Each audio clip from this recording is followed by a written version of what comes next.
Hey everyone, I was going to show you some really easy things to make during the holidays. It is so simple. If you like cabbage, but you don't want to pour in a bunch of bacon grease and stuff to get that flavor, because that's what all the old timers in my family used to do. They would they would fry bacon and they would take all that bacon grease and dump it in the pot with cabbage to get that flavor. I have a new way to not have to pour no grease in your cabbage and get that same flavor. Get your cabbage, take the old leaves off, wash it really good. Peel all these old, grungy, dirty leaves from around it. Get you a cutting board, cut it up. Keep the core right here, the stem, take that out. All your leaves, cut them up into about 2 to 3 inch in pieces, okay? You don't want them too small because then they're gonna like wither away as they boil. Okay, take your cabbage pieces and wash them off again. Wash them, really good, rinse them off. Put your leaves in a pot and put about a little bit of water over the top of the leaves, like this. See if you can see it here.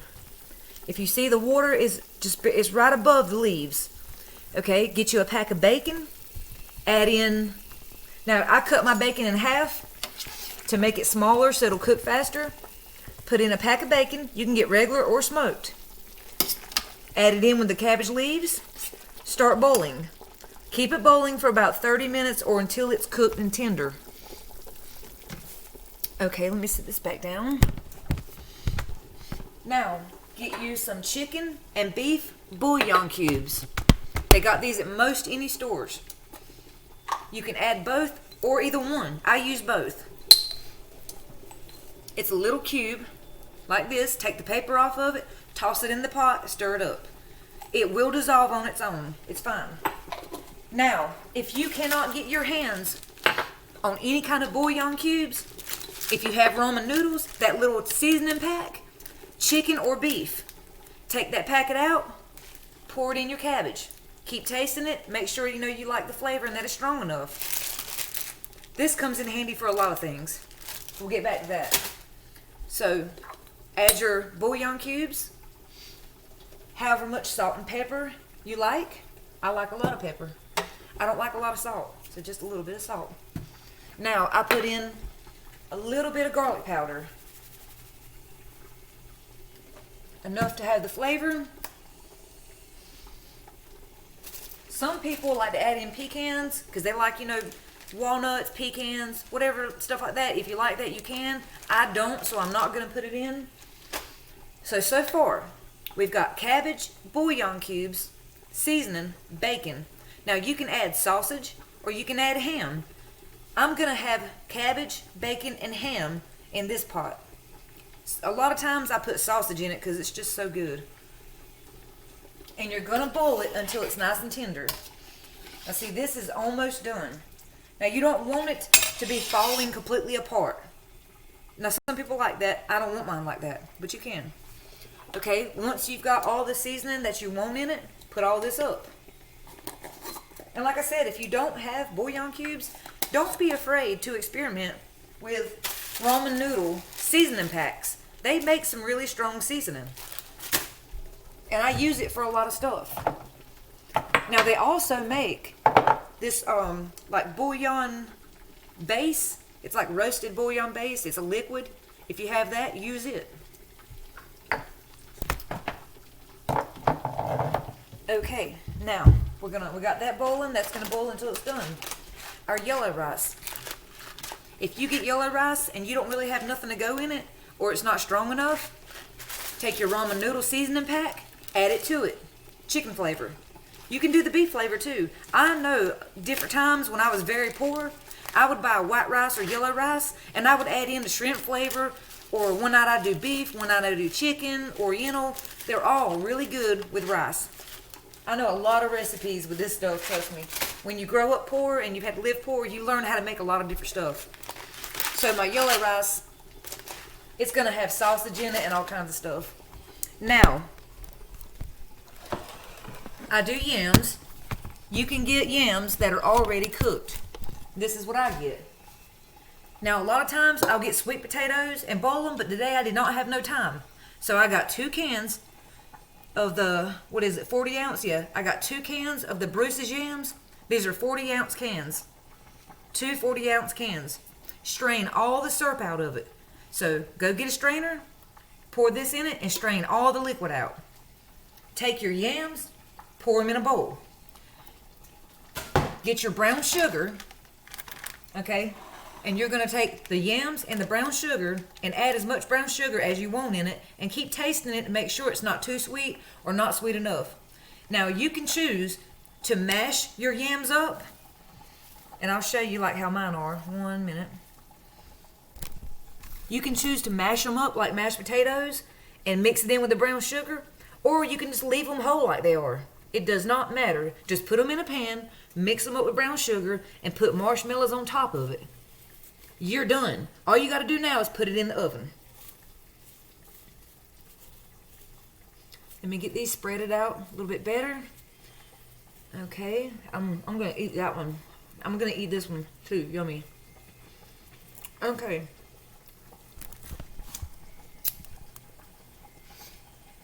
Yams mixed with brown sugar, marshmallows on top. That's it. That's literally it. You could have this for supper. It's so good. Cut your oven on. Mine's on 350. It's already preheated. I'm going to cook this on bake until the marshmallows are brown.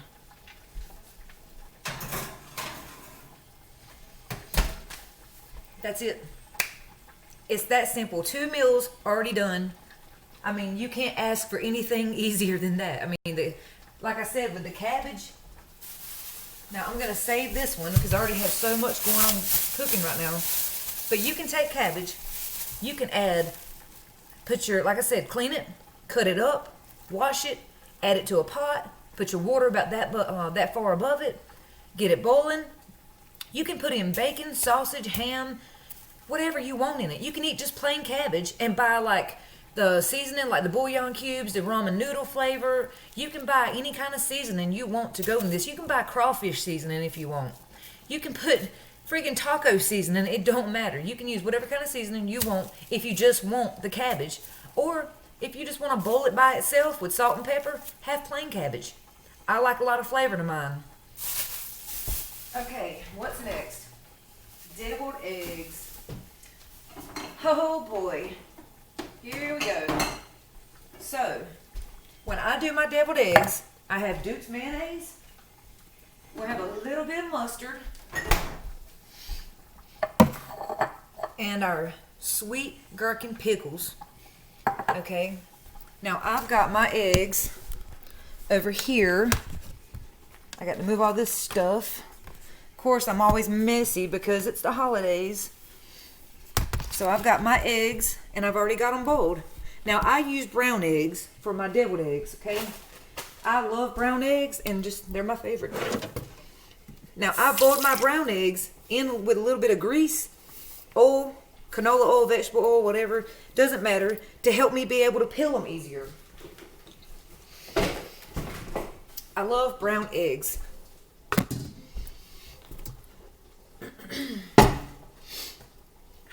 So we're going to move that. Hey, wait a minute. I need my trusty plate. Yes, sir, buddy. I need my plate. Okay, I'm going to just go ahead and boil these. Peel them. Look at there. I cooked that one a little too long. Oh, well, it's fine. No biggie. Get this shell off of it. I will rinse them once I'm done peeling them. You know what? When I seen that hack a while back about putting the vegetable oil or canola oil in with your boiled eggs, and it really does work. Look how easy the shell is coming off of here. Yes, they're greasy. I can wash the grease off of them. That's no big deal. But I used to have to fight with my eggs so hard because the shell would want to stick to the egg. And look, that is amazing.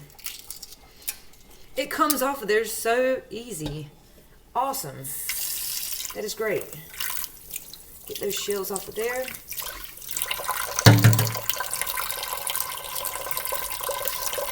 I tap it, then I squeeze it. Now, if you're in the process of boiling your egg, go ahead and pause the video until you're done boiling. and then come back.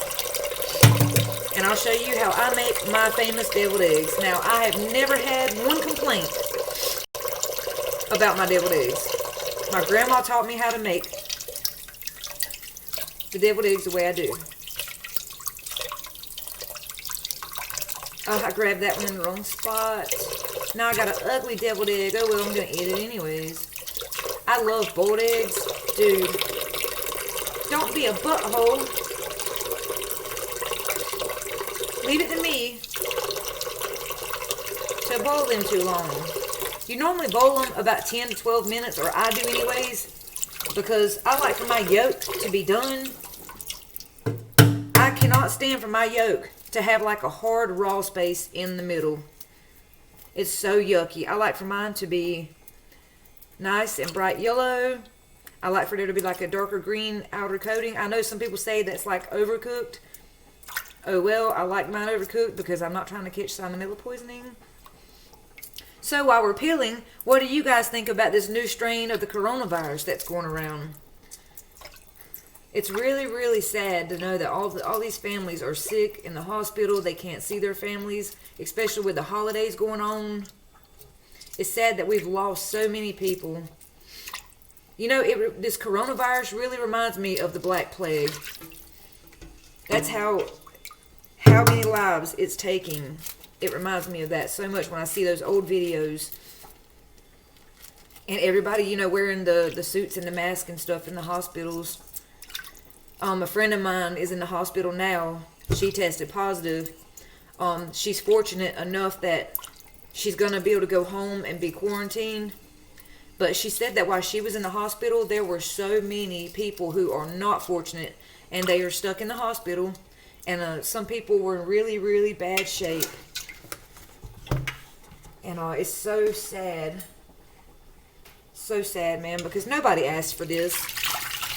Nobody asked for some bad disease or virus to come over here or to any country and make people sick. Nobody, you know, it's sad. Nobody asked for it. Nobody asked to make it. I mean, it just, sometimes things like this happen and we have to get through it. I'm washing my hands.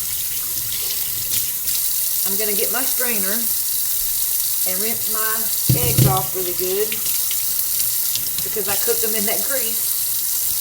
But oh well, it's no biggie. It's going to taste just the same. I don't like to waste water, so I try to like push it over there so I'm not wasting it. Now normally I do a whole bunch of deviled eggs, but today I'm in a hurry and I'm just cooking for myself, so I don't have to do a bunch. Where is my dish towel? Oh, I found an ugly dish towel. Cool. Okay. We're going to go back over here. Sorry you had to wait. We'll get this here. Get my eggies. Bring them on down, Pat. There they are. There's my turkey gravy that came with the turkey. Oh, man. You know, I normally make my own gravy, but I'm really interested to see how that gravy's going to taste. And get this. We have freaking tornado warnings going on today in the Carolinas. It's Christmas Eve. It was just like 30 degrees 2 days ago. Here it is 75 degrees again, and we're having tornado warnings. I'm not even lying. Look it up. North Carolina tornado warnings. Okay. I'm going to get me a plate and a bowl because I'm going to need both. I'm going to take my little knife. You got to find your good knife. Everybody knows they have a good knife. You don't never run with these, and kids don't play with these. Take your good knife. Let me get a paper towel. I forgot. Sorry. Now, I do have a deviled egg bowl, a deviled egg plate, believe it or not. I have one. Hold on, and I'll grab it. I want you guys to look at this. My late grandmother gave this to me, okay? Is that not beautiful? That's a deviled egg plate. That means so much to me. I have carried this around for years, since before she passed away. I miss her so much, and her and my mom and my dad are the ones that taught me how to cook. And this plate just means everything to me. And for right now, I'm going to use old dollar store plate though. Okay. So we got to cut our egg open. You need to take your knife and be very careful. Make sure all the shells, dirt, everything's off of it. And just barely cut around the whole egg. Now, of course, mine are not going to be perfect because I'm not perfect. But you want to cut around your whole egg and then open it up, exposing the yolk. Now, you're going to take your yolk and put it in a bowl. Okay? Try not to rip the egg open. Now, this egg kind of already busted open, but it's fine because it's still intact. So I'm just going to cut that egg in half. It's going to be an ugly deviled egg, but that's okay. You didn't see that. You did. We're going to cut this one. I like to start at the pointy top and cut all the way around. And if you cut into the yolk, it's fine. The yolk it's going into a bowl to be mixed. Peel it open, dump the yolk out, bam. They do not have to be perfect. And if your mother-in-law or your spouse's family or your mother or your family is coming over and you're stressing out because you want everything to be perfect, let me tell you something. Stop stressing out. It's going into your body and right back out. As long as it tastes good, that's all that matters. That's all that matters. And this is going to taste good. Okay, I'm going to try to hurry up.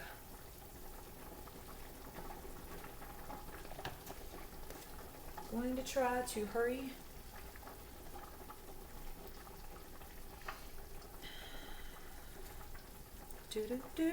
That yolk there. Sorry, sometimes I get quiet when I'm trying to focus. Look, it's like a little booster seat for a kid. It's cute. I'm going to keep that like that. Like a little cup, and just put my yolk in there when I'm done.